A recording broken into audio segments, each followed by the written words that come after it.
하나님께 찬양하겠습니다.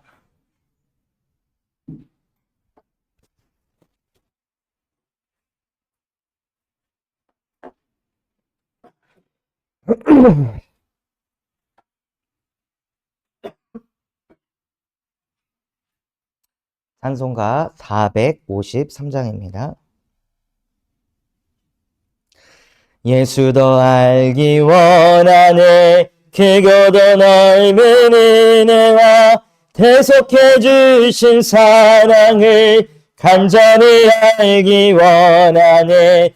내 평생의 소원, 내 평생의 소원, 대속해 주신 사랑을 간절히 알기 원하네. 성령이 스승되셔서 진리를 가르치시고 거룩한 뜻을 깨달아 예수를 알게 하소서. 내 평생의 소원, 내 평생의 소원, 대속해 주신 사랑을 간절히 알기 원하네. 성령의 감화 받아서 하나님 말씀 배우니 그 말씀 한절한절이 내 맘에 교훈되도다. 내 평생의 소원, 내 평생의 소원, 대속해 주신 사랑을 간절히 알기 원하네. 예수가 계신 보좌는 영광에 들려 있도다. 평화의 왕이 오시니 그 나라 왕성하도다. 내 평생의 소원, 내 평생의 소원, 대속해 주신 사랑을 간절히 알기 원하네. 하나님 아버지 감사합니다. 예배하는 이 시간 예수 그리스도의 복음의 말씀이 우리의 영혼 속에 심령 속에 각인이 되는 예배가 되게 하여 주시옵소서. 그래서 우리가 가진 문제가 하나님과 함께가 되지 않는 근본의 문제임을 깨닫게 하여 주시옵시고, 그래서 나에게 오직 예수 그리스도의 복음만이 필요함이 실제 깨달아지고 우리의 삶 속에서 누려지는 인생 되게 하여 주시옵소서. 그 축복을 누리지 못하게 하는 모든 응함의 세력들이 우리 주 예수 그리스도 이름 앞에 완전히 무너지게 하시고 우리의 마음 생각 영혼 속에 예수 그리스도의 복음의 빛이 비춰지는 예배가 되게 하여 주시옵소서. 지금도 살아서 우리와 함께 하시는 예수 그리스도의 이름으로 기도합니다. 아멘. 하나님의 말씀 창세기 2장 7절 말씀입니다.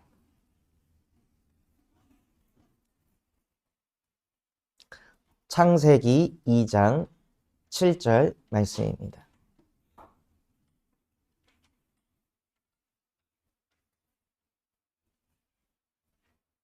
도연아, 창세기는 맨 앞에 있어. 맨 앞에. 창세기 2장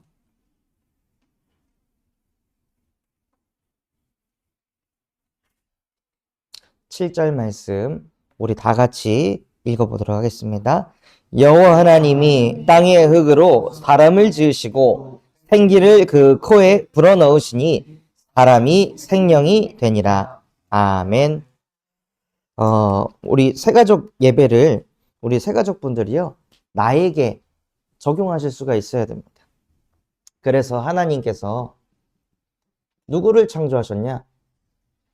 나를 창조하셨습니다. 하나님이 나를 창조하실 때 어떤 존재로 창조하셨냐? 창세기 1장 27절 하나님의 형상대로 나를 창조하셨습니다. 그래서 나는 누구냐면 요한복음 4장 24절에 하나님은 영이시다.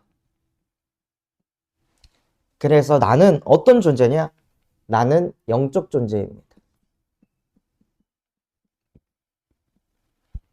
그래서 영적인 존재로 인간을 창조하시고 오늘 읽었던 말씀에 보면은 창세기 2장 7절에 하나님이 땅의 흙으로 무엇을 만드셨냐면 땅의 흙으로 우리의 육신을 만드셨습니다. 그리고 이 육신 껍데기 속에다가 하나님이 그 코에 생기를 불어넣어서 무엇이 되게 했다고 말씀하셨습니까? 생명이 되었다고 말씀하셨습니다. 그게 나입니다. 하나님이 나를 땅에 있는 흙으로 우리 육신을 창조하시고 그 코에 생기 되시는 하나님의 말씀이 임할 때 우리는 생명을 가진 영적인 존재로 살 수 있다는 거예요. 그래서 이러한 존재로 하나님이 나를 창조하셨기 때문에 나는 언제 평안하냐? 하나님과 함께 할 때 평안합니다. 그리고 나는 하나님과 함께 할 때 행복합니다. 하나님은 나를 이런 존재로 창조하셨습니다. 하고 나 자신을 이 메시지에 적용해서 실제 내게 이 말씀이 임하도록 하는 거예요. 내 맘대로 잘 될 때 평안한 게 아니라 내 뜻대로 될 때 행복한 게 아니라 그래 나는 하나님과 함께 할 때 평안하고 행복한 존재로 창조되었지. 그리고 하나님과 함께만 하고 있을 뿐인데 하나님께서 창세기 1장 28절에 하나님이 우리를 축복하셔서 인생이 되어지게 하십니다. 그렇게 내가 뭘 하려고 할 때는 안 되던데 그냥 하나님 앞에 서서 예배하고 기도하는데 우리의 인생이 하나님께서 풀어가게 하세요. 이런 존재로 하나님이 나를 창조하셨는데 내가 하나님의 말씀에 불순종해서 어떤 상태에 놓여 있냐면 말씀과 멀어지는 상태.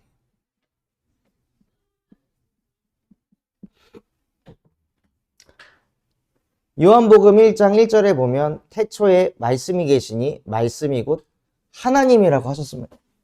하나님과 멀어진다는 것은 무엇이냐? 말씀하고 내가 멀어진다는 거예요. 그래서 말씀하고 멀어지니까 어떤 상태가 되냐면요. 말씀 중심이 아니라 나 중심이 됩니다. 그래서 모든 게 내가 생각한 대로, 내 기준대로, 내가 원하는 대로 돼야 된다는 그 생각에 나도 모르게 그냥 잡히는 거예요. 나도 나 중심으로 안 살고 싶은데 나도 모르게 나 중심이 그냥 되어지는 거예요. 아담과 하와의 선악과 사건 이후로 모든 인간은 하나님과 멀어져 버렸습니다. 그래서 하나님과 멀어져서 로마서 3장 23절 모든 사람이 죄를 범하였으며 하나님의 영광에 이르지 못하더니 그래서 말씀 그대로 내가 하나님과 함께 하지 않으니까 말씀 듣는 시간 놓치니까 기도하는 시간 또 놓치니까 나도 모르게 다시 또 하나님의 영광을 보지 못하고 뭐만 보이냐? 육신만 보이는구나.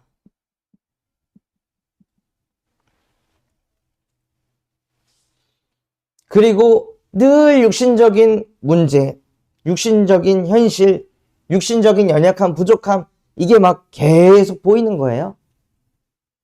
그러다가 요한복음 8장 44절 너희 아비 마귀에게서 났으니 너희 아비의 욕심대로 행하고자 하느니라. 진짜 행복이 하나님과 함께 할 때 오는 것인데 사단이란 존재에 딱 사로잡혀가지고 생각이 항상 성공 중심. 항상 일이 잘 풀려야 되고 갈등이 없어야 되고 문제가 없어야 된다라고 생각하는 거예요.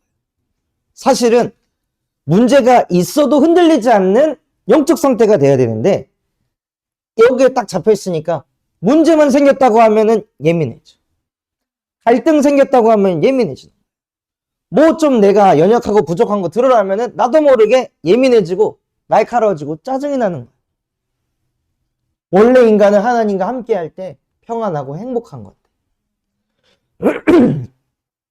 그게 남이 아니라 나 자신이 그렇다는 거예요. 나뿐만이 아니라 이 성경 말씀에 근거하면 모든 사람이 똑같다는 겁니다. 돈이 많아도 적어도 배워도 못 배워도 좋은 집에 살아도 좋은 집에 못 살아도 좋은 직업을 가져도 못 가져도 그것과 상관없이 모든 사람이 죄를 범하여서 하나님의 영광에 이르지 못하게 된 거예요. 그래서 내가 하나님과 함께가 안 되니까 하나님과의 관계가 끊어져서 나한테 불신자 상태가 찾아왔구나. 그래서 이 사단이라는 존재가 사로잡아서 나는 하나님의 자녀인데 마귀의 자녀로 살도록 하는 거다.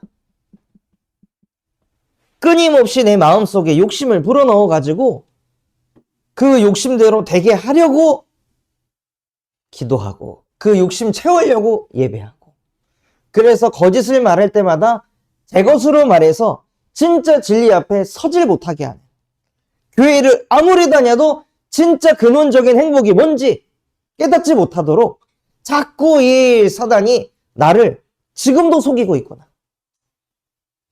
그래서 그 흑암에게 사로잡혀서 무엇을 하냐? 공중권세 잡은 자, 이 세상 통치자, 악의 영들을 따라가는 거예요.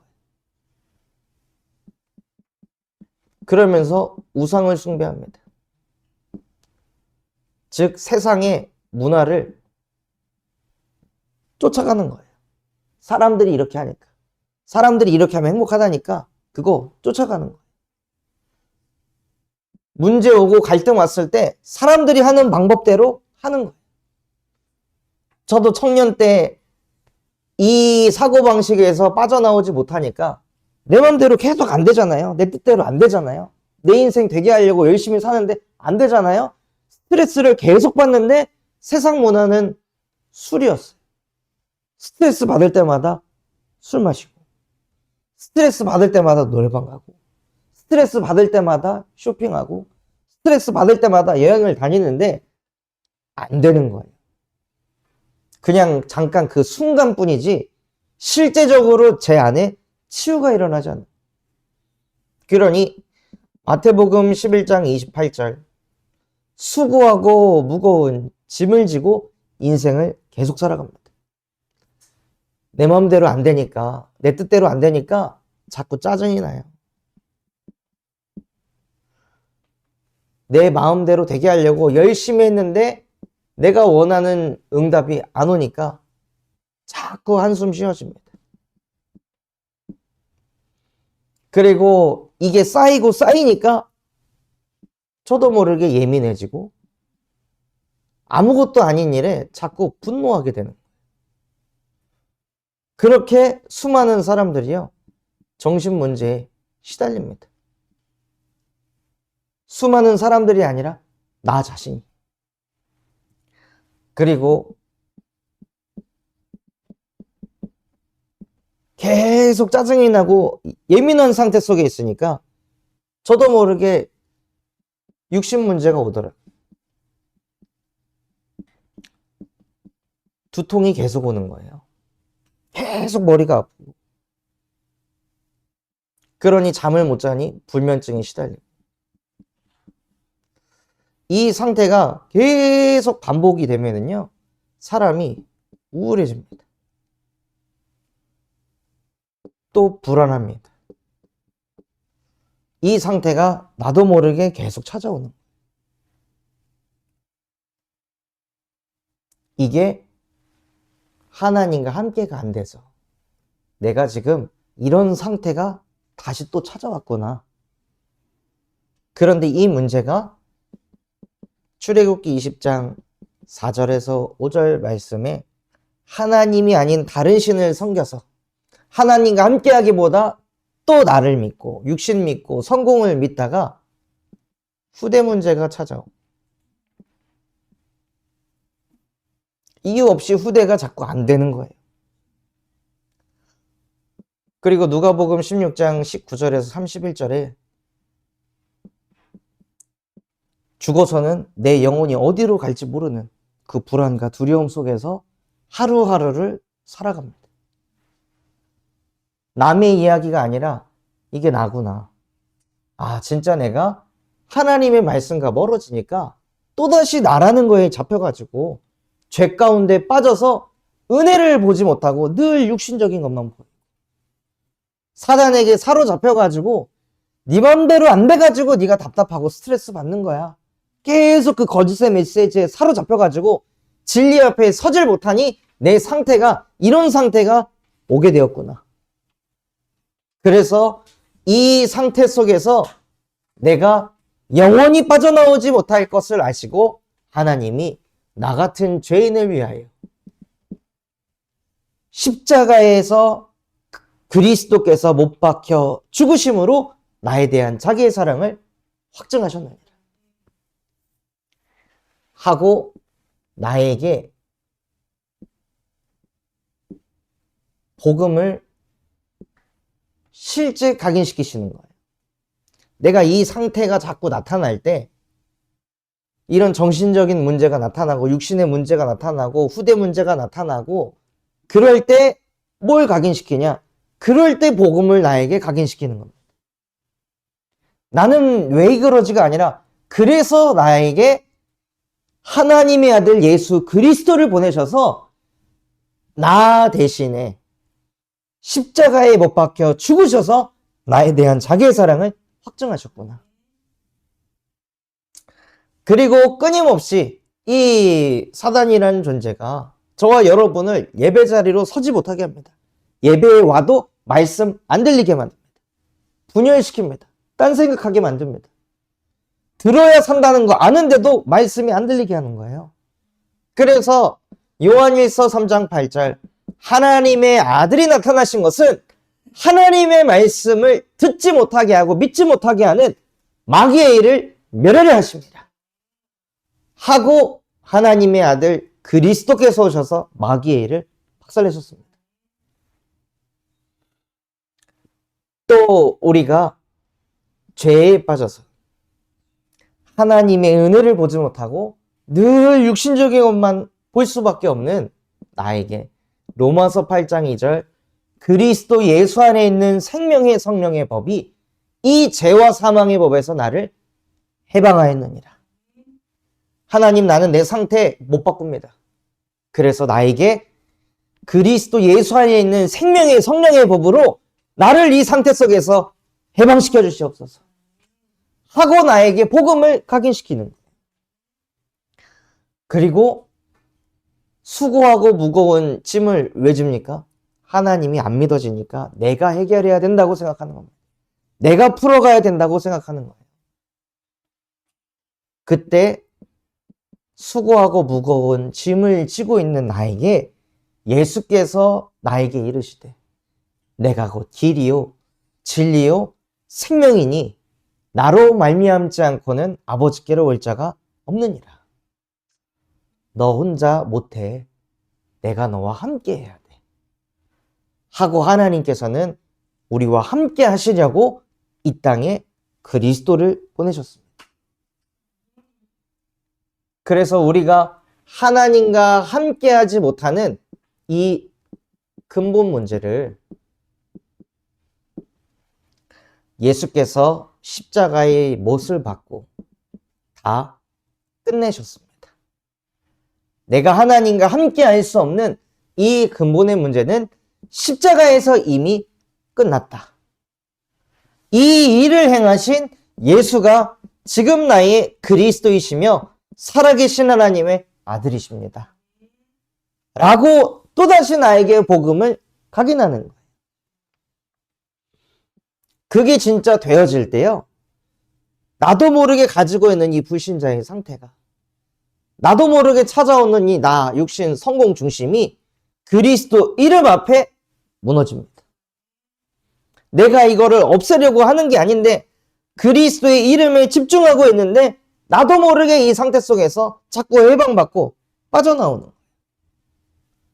이거에 잡혀서 우울로 끌어가고 불안에 끌려가고 정죄에 끌려가는 게 아니라 자괴감에 빠지는 게 아니라 그래서 더 복음에 집중하게 하는 거예요. 그래서 우리 새가족분들이요, 나에게 이 복음의 말씀을 쏟아붓는 은혜가 있으시기 바랍니다. 그래서 이 예수를 요한복음 1장 12절 영접하는 자, 곧 그 이름을 믿는 자들에게는 하나님의 자녀가 되는 권세를 주셨으니, 저와 여러분은 누구냐?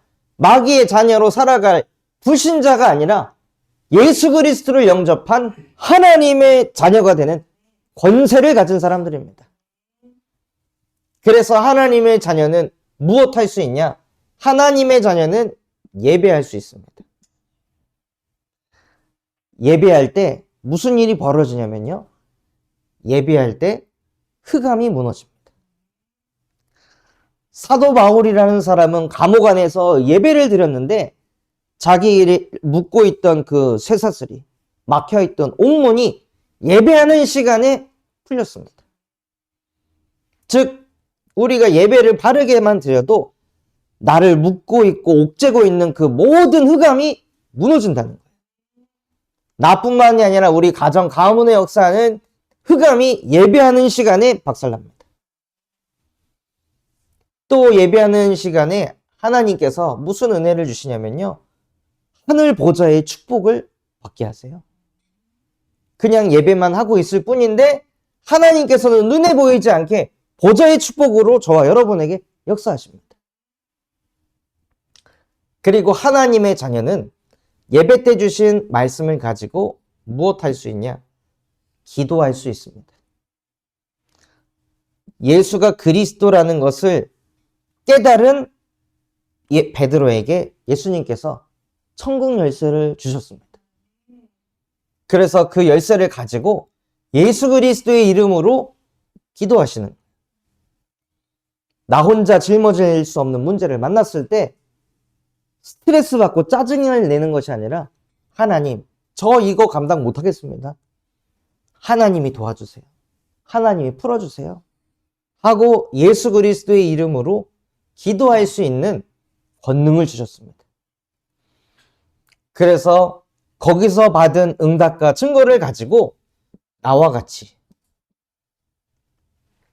하나님과 함께하는 비밀이 없어서 무너져가는 사람들에게 나를 살리신 예수 그리스도의 복음을 증거해서 사람을 살리는 전도자로 저와 여러분을 부르셨습니다.